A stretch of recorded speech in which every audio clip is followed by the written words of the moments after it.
Hello friends, तो आज हम शुरू करने वाले हैं।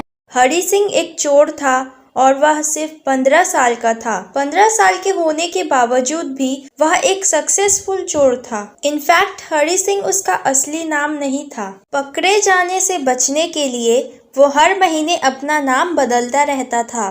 वो अनिल से पहली बार एक रेसलिंग के मैच में मिलता है। हरी सिंह के काम के लिए अनिल एक परफेक्ट इंसान था, जो दयालु था, सिंपल था और उसका विश्वास जीतना लगभग आसान था। हरी सिंह फिर अनिल के पास जाता है और वो उसे मस्का मारने लगता है। वो उसे कहता है कि आप भी कोई पहलवान से कम नहीं लगते हो।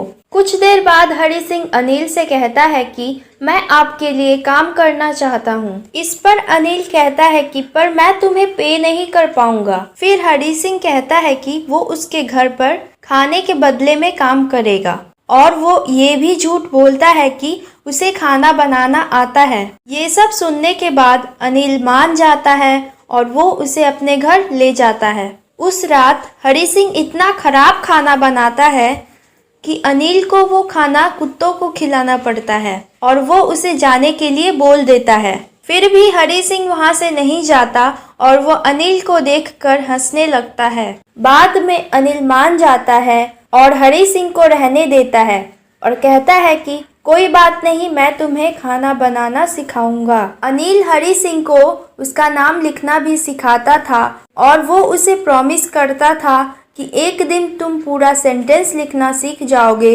और नंबर्स जोड़ना भी सीख जाओगे। हरी सिंह बहुत खुश था और वो जानता था कि कुछ पढ़ाई लिखाई से वो सब कुछ हासिल कर सकता है जो वो चाहता है। अनिल के लिए काम करना हरी सिंह को आसान लगने लगा।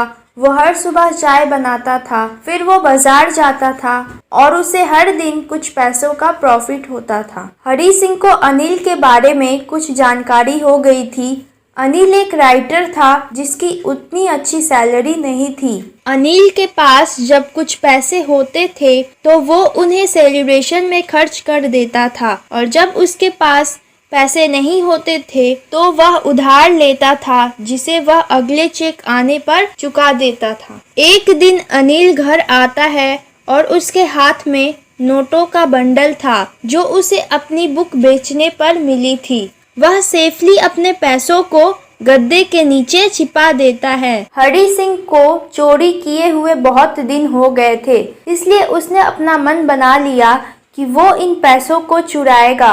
उस रात वो अनिल के बेड के पास जाता है और धीरे से उसके पैसे निकाल लेता है। उसके बाद वो भागने लगता है। वो तब तक भागता है जब तक कि वह एक बाजार के पास नहीं आ जाता जहाँ पर एक स्टेशन था। वह बाजार के सामने रुक जाता है और अपने पैसे गिनने लगता है। उस बंडल में 50 रुपए के 6 नोट थे। वो सोचता है कि वो इन पैसों से कुछ दिनों के लिए एक राजा की तरह रह सकता है।